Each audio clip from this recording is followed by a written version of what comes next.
La France est le seul pays au monde qui s'était fixé comme objectif de vacciner 100% de la population multipliée par 2, puisque c'était 2 doses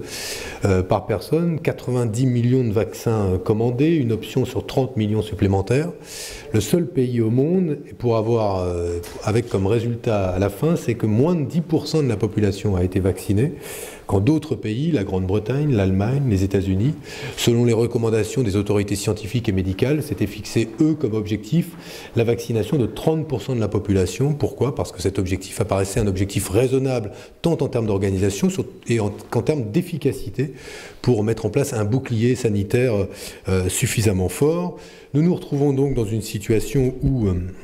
en application du principe de précaution, la France a donc commandé beaucoup trop de vaccins, avec une situation qui, dès le départ, était connue et qui avait justifié de la part du professeur Flao, directeur de l'École des hautes études de santé publique, comme du professeur Gentilini, qui est président de l'Académie de médecine, qui avait justifié le fait qu'ils émettent des doutes sur l'efficacité d'un tel objectif, sur la désorganisation inhérente à la mise en œuvre d'une telle campagne de vaccination. Tout ça est désormais avéré, puisque nous avons eu des objectifs extrêmement élevés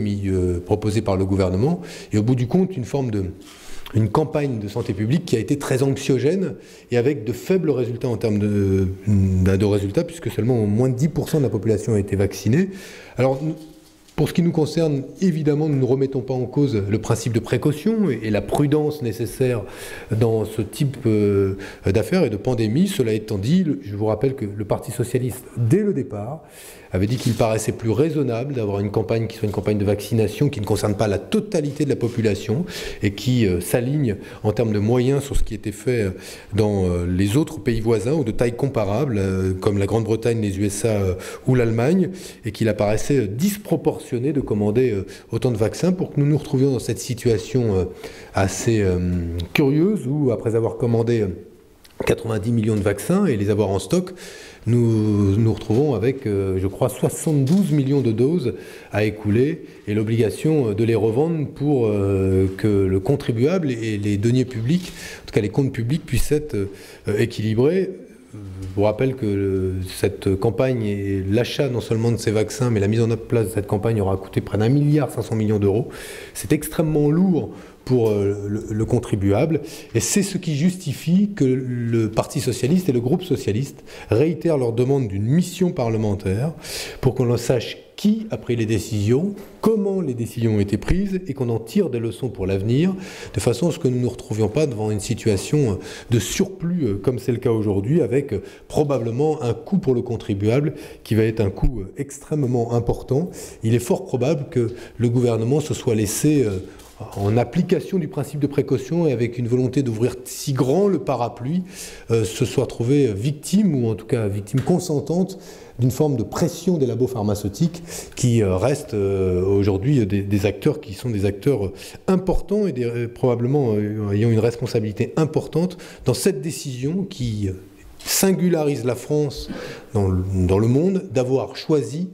de mettre en œuvre la vaccination de 100% de la population. N'oublions pas que la vaccination de 100% de la population, par anticipation, on sait que ça prend au moins 6 à 8 mois, et qu'au moment où cette décision a été prise, on savait que nous ne parviendrions pas à vacciner toute la population avant la fin de la pandémie ou du premier pic de la pandémie. Donc il y a là une décision sur laquelle il va falloir faire la lumière. Qui a pris les décisions? Comment a-t-elle été prise? Et qu'est-ce qui justifie aujourd'hui qu'une telle dépense ait été consentie? Qu'est-ce qui justifie qu'une campagne aussi anxiogène ait été bâtie avec des résultats aussi faibles? Puisque, je vous le rappelle, moins de 10% aujourd'hui de la population est vaccinée. Ce qui quand même apparaît un résultat assez faible au regard des objectifs initiaux. Donc nous réitérons notre demande d'une mission d'enquête parlementaire, dont je vous rappelle que cette demande a été faite dès juillet, puisque ça fait presque plus de 4 mois que le Parti socialiste a demandé, à l'initiative de son groupe, que la lumière soit faite sur les conditions dans lesquelles le gouvernement avait pris sa décision et les raisons qui motivaient cette décision, quand, et là encore je vous le redis, ce nombre de sommité de la communauté médicale avaient exprimé leurs doutes. Le professeur Gentilini pour commencer et le professeur Flao, dont je vous indique qu'il est le principal épidémiologiste en France et directeur de l'école des hautes études de santé publique,